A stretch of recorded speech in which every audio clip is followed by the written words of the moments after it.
ሰላም ጤና ይስጥልኝ የተከበራችሁ አባቶቻችን እናቶቻችን እህትና ወንድሞቻችን በያላችሁበት የእግዚአብሔር ሰላም ከናንተ ጋር ይሁንልን። እጅግ በጣም በመተወዷቸውና ጨዋታቸውን በመተከታተሉት እማማ ዝናሽ በሳቸው ስም የበጎ አድራጎት ድርጅት እንዳቋቋምን ይታወቃል። ምን ሰራውም ስራ 3 ስራዎች ነው። የአቅመ ደካማ ቤቶች ዘመም ያለባቸውን ቤታቸውን ማደስ፣ እንደዚሁም ደግሞ የዕለት ጉርስ ያጡትን ሰዎች የዕለት ጉርስ ማጉረስ፣ ከእንደገና ደግሞ በጣም የንጽህና ችግር ኖሮባቸው ልብስ የሚቀይሩት ያጡትን ከናንተ የወሰድነው ልብስ ማልበስ ነው። በመሆኑም እነዚህ 3ቱን ስራዎች ደግሞ ለመስራት ከሚያስፈልጉ ነገሮች አንዱ አልባሳት፣ የምግብ ቁሳቁሶች፣ እንደዚሁም ደግሞ ሐሳብ ጸሎትም ያስፈልገናል። እነዚህን ሁሉ እንድታግዙን አደራ ነው የምንለው። የአቅመ ደካማ ቤት እድሳት ደግሞ በባህሪው የሚፈልጉት ያው ታውቃላችሁ፣ ሚስማር፣ ቆርቆሮ፣ እንጨት፣ ብሎኬት፣ ሲሚንቶ እነዚህ በማዋጣት እነዚህ ሰዎች እንደ እፎይ ብለው እንዴት እንደሚያለቅሱ በጣም የሚያሳዝኑ ሰዎች ስላሉ እነዛን ሰዎች እንድናግዝ አደራ እንላለን። በስልክ ቁጥራችን 0961555557 በ0961555557 እንደዚሁም ደግሞ በ0949465946 እየደወላችሁ እማማ ዝናሽ የበጎ አድራጎት ድርጅት በሚያካሄደው ስራ እንድትሳተፉ አደራ እንላለን። በያላችሁበት ሰላማችሁ ይብዛልን። ወደ ምገባው እንሄዳለን። ወደ ቤት እድሳቱ እንሄዳለን። ወደ ገላ አጠባው እንሄዳለን።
ደህና ዋላችሁ?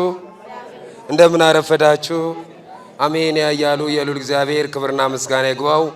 እንኳን ለእናታችን ለድንግል ማርያም ዓመታዊ በዓል በሰላም በጤና አደረሳችሁ አደረሰን። ሰላም ጤና ይስጥልን። የተከበራችሁ ወንድሞች፣ እህቶች፣ እናትና አባቶች እንዲሁም ሕፃናት የበጎ አድራጎት እንቅስቃሴያችን አይታችሁ ከጎን በመሆን ነዳያንን ለምትመግቡ፣ ለምትደግፉ፣ የአቅመ ደካማን ቤት ለምታድሱ ደጋግ ሆናችሁ ኢትዮጵያውያን እጅግ የከበረ ሰላምታችን እያቀረብን የዛሬው ምገባ ወለተ ማርያም ከአደጋ የተረፍኩበት ቀን ነው ብለው በጋርደው መግበውልናል። እግዚአብሔር ይስጥልን። እግዚአብሔር በእድሜ በጤና ይጠብቅልን። እልል ብላችሁ እግዚአብሔርን አመስግኑላቸው። ወለተ ማርያምን እግዚአብሔር ጨርሶ ይማርልን። ወደ ምገባው እንሄዳለን።